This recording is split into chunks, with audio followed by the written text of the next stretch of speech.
La Moretti aveva detto: vinciamo 7-0 e il Veneto sarà il golden goal. Dall'apertura delle prime urne la partita è sembrata più essere quel Brasile-Germania finita 7-1 per i tedeschi agli ultimi mondiali. Non c'è stato match.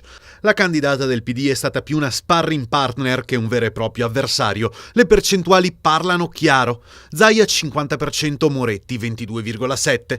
Staccati praticamente insieme sul terzo gradino del podio il grillino Jacopo Berti e Flavio Tosi che sfiorano il 12%. Ringrazio i veneti uno ad uno. Io ho sempre detto sarò il governatore di tutti, l'ho dimostrato in questi 5 anni e penso che questo risultato che ne esce vada in questa direzione. È stata premiata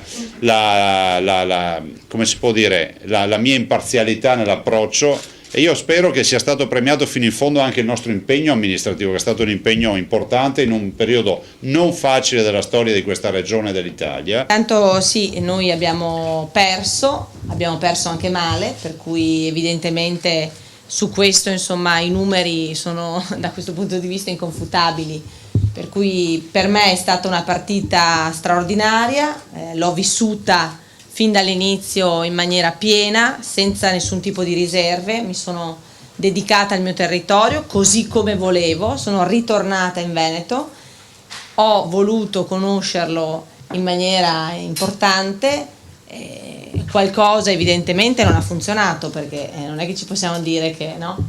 Nei prossimi giorni, nelle prossime settimane avremo modo, tempo e anche la lucidità, secondo me, per fare una riflessione complessiva.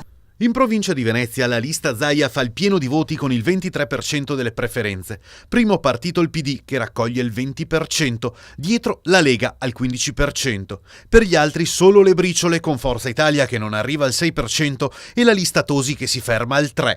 Recordman di preferenze nel veneziano il sindaco di Musile Gianluca Forcolin che, candidato con la Lega, raccoglie 3.951 voti personali.